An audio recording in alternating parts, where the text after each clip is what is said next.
नमस्कार दोस्तों, मैं विजय आपका एक बार फिर से स्वागत करता हूं अपने चैनल में। दोस्तों आज की वीडियो हम लोग जिक्र करेंगे रीजनिंग के एक महत्वपूर्ण चैप्टर के बारे में, डाइस, जिसको पासा बोलते हैं। और पासा से संबंधित यहाँ पर हम जो क्वेश्चन जिक्र करने वाले हैं वो क्वेश्चन मार्क से संबंधित होगा। जैसे कि आप देख रहे हैं यहाँ पर क्या फिलअप होगा, इस चीज़ को हम जिक्र करेंगे।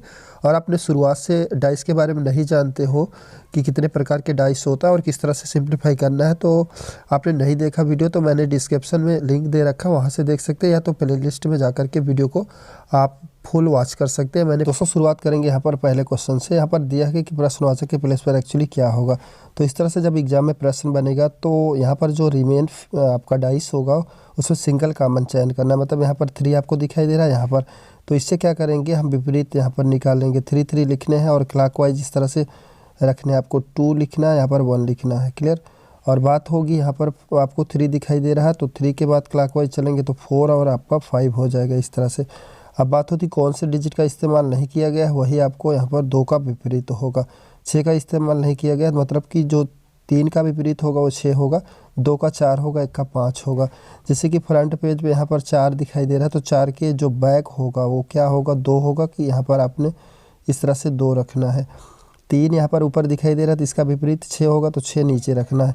अब करना क्या होगा कि एक सीक्वेंस ढूंढना होगा। सीक्वेंस से पहले आपको बता दें, जैसे 3 और 6 दिखाई दे रहा है, तो प्रश्नवाचक के प्लेस पे ना तो 3 होगा ना ही 6 होगा, तो यहाँ पर 6 को हम कट कर देंगे। अब बात 4 और 2 की बात करेंगे। ना तो प्रश्नवाचक के प्लेस पे 4 होगा ना ही यहाँ पर 2 होगा, तो 2 को कट कर देंगे। और यहाँ पर अब बात होती है या तो आंसर इसका 5 होगा या तो यहाँ पर 1 होगा। किस तरह से होगा, यहाँ पर हमने यहाँ पर 1 बाई 1 करके चेक करने हैं। मतलब प्रश्नवाचक के अकॉर्डिंग यहाँ पर जैसे डिजिट का सीक्वेंस ढूंढेंगे, तो यहाँ पर क्या हो रहा है, 3 हो रहा है, 4 हो रहा है, उसके बाद कोई प्रश्नवाचक हो रहा है।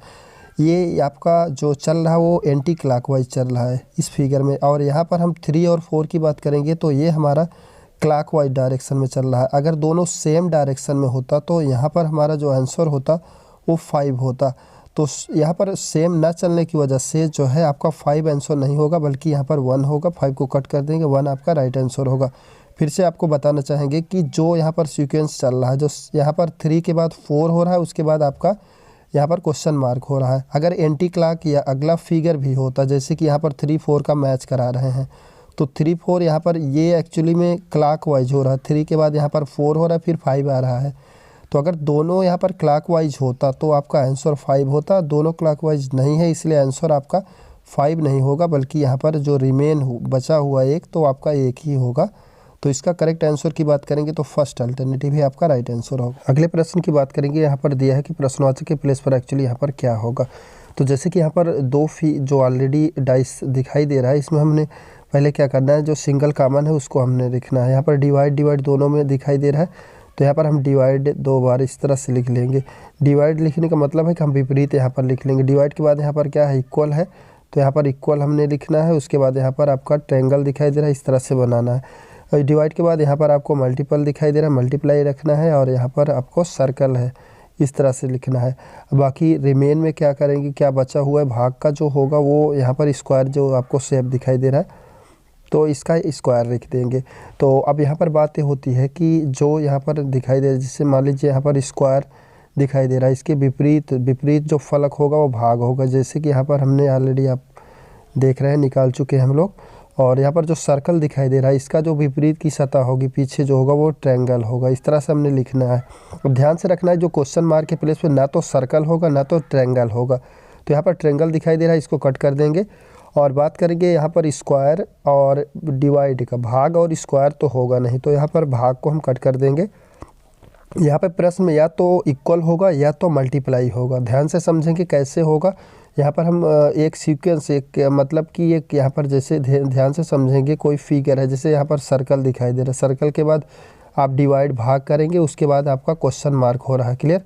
और इसी ये हम लोग क्लॉकवाइज चल रहे हैं। और यहाँ पर भाग मतलब सर्कल है, सर्कल के बाद भाग के बाद आपका जो है मल्टीप्लाई है। तो एक ही दिशा में दोनों फिगर आप मूव कर रहे हैं। जैसे यहाँ पर बात होती है, सर्कल हो गया, सर्कल के बाद आपका डिवाइड हो गया, डिवाइड के बाद क्वेश्चन मार्क हो रहा है। यहाँ सर्कल हो गया, डिवाइड हो गया, यहाँ पर आपका मल्टीपल हो गया। तो यहाँ पर एक ही दिशा में दोनों तरफ चल रहे हैं, तो यहाँ पर जो प्लेस होगा वो मल्टीपल होगा, मतलब कि फर्स्ट अल्टरनेटिव ही आपका राइट आंसर होगा। यहाँ पर इक्वल आपका नहीं होगा। तो इस तरह से जैसे कि आप इस प्रश्न को आप देख रहे हैं, यहाँ पर प्रश्नवाचक से रिलेटेड क्वेश्चन नहीं है इसमें। यहाँ पर डाइस 4 डाइस आपको दिखाई दे रहा है। प्रश्न है कि which number is the opposite face number, मतलब 3 का अपोजिट यहाँ पर पूछ रहा है। तो बात ये होती है कि इस तरह से जब प्रश्न होगा तो 2 डाइस आपको ढूंढना है जिनमें सिंगल कॉमन हो।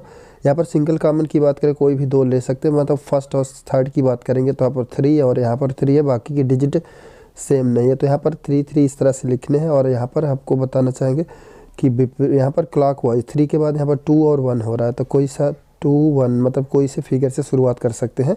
और 3 के बाद यहाँ पर 6 और 5 हो रहा है, 6 और 5 मतलब क्लॉक वाइज आपको रखने हैं। अगर बात करेंगे 1 से यहाँ पर 6 तक डिजिटों में कौन सा डिजिट का जो हमने नहीं नोट कर रखा, तो यहाँ पर 4 हमने नहीं लिखा। तो मतलब ये बात होती है कि यहाँ पर 3 का जो अपोजिट होगा वो 4 होगा। अकॉर्डिंग टू अल्टरनेटिव देखेंगे तो फर्स्ट आपका राइट होगा।